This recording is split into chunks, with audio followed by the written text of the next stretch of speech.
Greetings exiles, and welcome back to part 2 of this Wintertide brand experiment. Last episode, we had taken down the Shaper and the Elder and obtained the Eldritch Voidstone, and with our full stash now unlocked, it was time for some upgrades. Starting off with a gem upgrade, it was time to corrupt our Wintertide brand into a level 21 gem. Sadly, Wintertide brand doesn't have a lot of great support gems going for it, so corrupting them with a skill coin doesn't really do too much for us. Next up after that was going to be upgrading to a 6-link. The tree had already provided me with a 6-link before, but I wasn't allowed to use it yet, at least until now. So for now, I'd use the new 6-link and keep the old chest in the stash until we could 6-link it eventually. Or you can do that. Yeah. And with our old new 6-link obtained, we quickly moved on to the next upgrade. Eldritch Blasphemy. We dropped this from the Elder earlier, and this is actually a perfect fit for our build. Not only does it reserve slightly less mana than a regular Blasphemy support, it also applies Malignant Madness to enemies that have been in the curse longer than 5 seconds, reducing their damage dealt and slowing them down a bit. For something we were already using in our build, this is just a nice upgrade. And with those quick upgrades out of the way, it was time to get back to mapping. And by mapping, I mostly meant just spamming breaches. If you're an SSF, I would recommend you get used to spamming breach. It's just a really good way to get gear upgrades. Thankfully, both Wintertide brand and Cold Snap do a lot of work in breaches, so high fortresses were no problem at all. And so we completed more breaches, and more breaches. Till finally, we'd obtained enough womb gifts to get back to the tree. And first things first, I wanted a helmet upgrade. This'll do just nicely. Spam it with some resist essences, slap some Eldritch currency on it,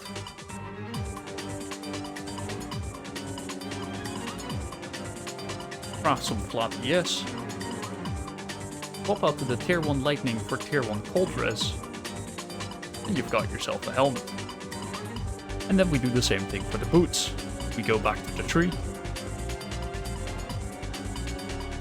And as if this league wasn't already good enough, we pick ourselves up a boots called Miracle League off of the ground, with a bunch of evasion and energy shield, tier 2 lightning res, and tier 1 movement speed. We exalt slam it and hit tier 3 intelligence. And then we go back to our hideout and slap on some more Eldritch Orbs.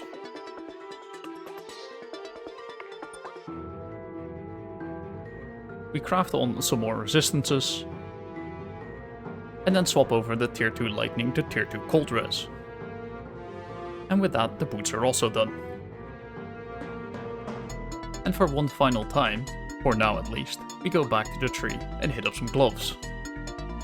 And once again, we hit a pair of really good gloves straight up off the ground. It comes with tier 1 dexterity and a bunch of evasion and energy shield. We go back to the hideout and craft on a bunch of cold resistance. Then for the Eldritch Orbs, we want to make sure that we hit cold damage over time and cold exposure on hit. And thankfully with the last of our orbs, we managed to hit them. Now for those of you wondering why we go so much cold resistance, that's because of this cold mastery, giving us cold damage over time multiplier for having a bunch of overcapped cold resistance. Especially with the tree being so powerful for giving out some really well rolled gear pieces with a lot of energy shield and resistances, this is a nice way to squeeze out some extra damage from your regular armor pieces. Now with those upgrades out of the way, and we have a bit more defenses and a bit more damage, it was time to get our last Voidstone. First things first though, we had a bunch of the Synthesis map bosses to complete for some extra Atlas points.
And with a rather smooth and easy Maven fight, we obtain our final Voidstone. And then while we're at it, you might as well take down a Nightmare map for our 5th and final fragment slot.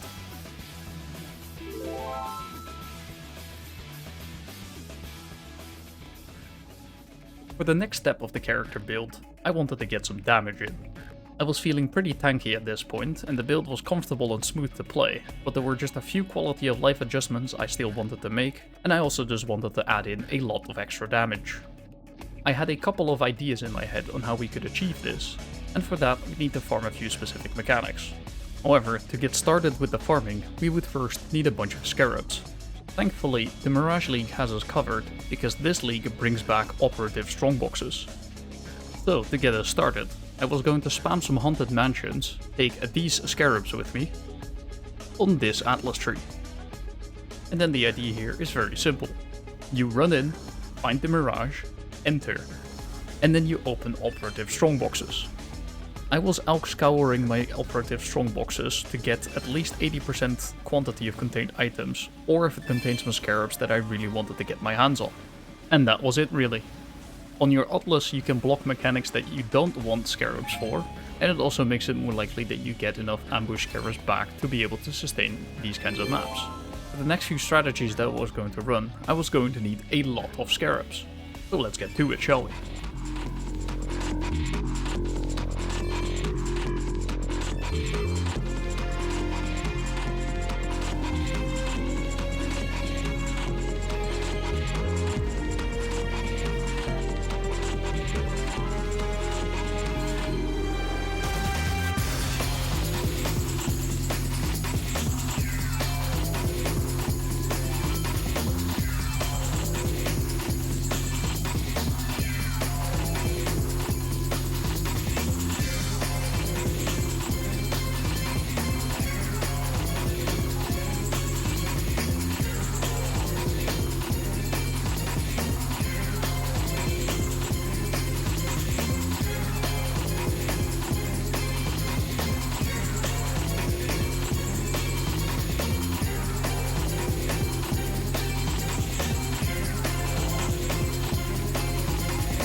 SSF luck strikes once again.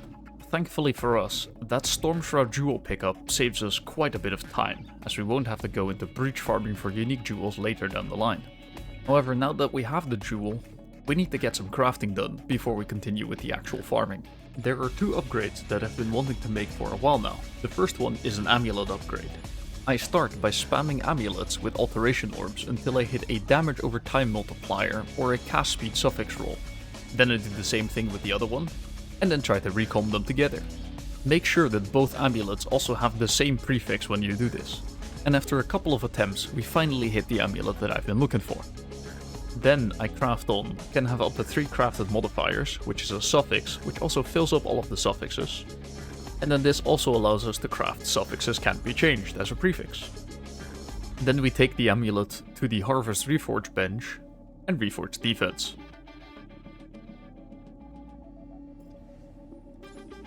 Okay, maybe we try that again. So as I was saying, we make our way over to the Harvest bench and craft a Reforged defense, and then just hit +1 cold skill gems while you're at it. And then after Exalt slamming the remaining prefix, but not hitting anything interesting, we make sure to anoint the amulet with brand equity, giving us a bit of extra duration and 2 additional brands, very important for Wintertide, and we have ourselves a massive upgrade to our damage. One of the other upgrades I wanted to make for a while was using this random cord belt I had found during the reroll incident from earlier. I really wanted to use the Stormshroud jewel we had found, and to do that we needed 100% shock avoid. We already had a bunch of shock avoid on our boot implicits, thanks to Eldritch Currency, so all we needed was a little bit of shock avoid on our belt with a Torment Essence, and we'd be good to go. However, I was running kind of low on essences, so I just settled for the first usable belt suffixes that I could, and managed to get a belt with some strength and tier 2 lightning resist. Then we were bringing back an old classic of suffixes cannot be changed and Veiled Chaos Orb, and we tried to hit something decent. In hindsight, I probably should have just reforged defenses, but I really don't need a lot from this belt at this point, so I was happy to settle. And then because it's a core belt, we can anoint it with something like Snowforged or Divine Judgment. If you have the Prismatic Oil, I would actually recommend going for Tranquility, but I don't have that. Now we have all of the upgrades that we need, we have plenty of Scarabs in our stash, so what's the actual plan here? The first upgrade is going to be relatively simple, and that is going to be Ritual. We want to farm audiences with the King to try and get ourselves a cold damage Light of Meaning. And at the same time, we'll be farming up a second mechanic as well, Delirium. This is going to be a bit more ambitious and something I haven't really tried before, but I really wanted to go for an item level 84 12 passive cold damage cluster jewel and try to craft one for late game purposes. To get item level 84 clusters, however, we need to use the Paranoid Fixation Atlas node, along with spawning in a whole bunch of unique monsters. To do this, we'll be combining this with Rogue Exiles while inside the Delirium to try and farm up the cluster jewel that we need. Combining all of these mechanics makes our Atlas tree look something like this, along with these Scarabs. We have a whole bunch of farming ahead of us, so let's get to it.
And after farming for a good while, we finally managed to obtain the cluster jewel. I wasn't 100% sure what I wanted, but the two passives that I wanted at the very least were 3% cast speed with cold skills and 35% increased effect. To actually craft the jewel, I just resorted to spamming the harvest bench.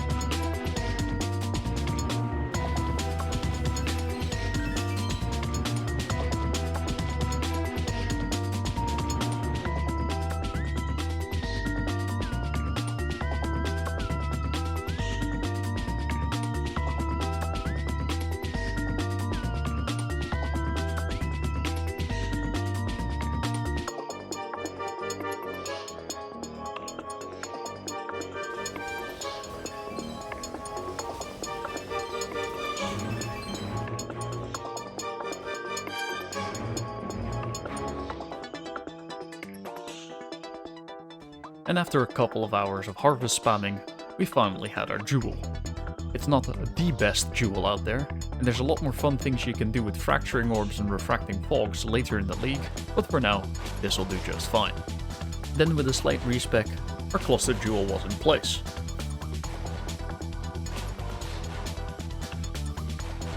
And for the finishing touch, I wanted to roll a medium clustered jewel with grand design and seeker runes, as I think both of these notables just add a lot of damage and quality of life to brands.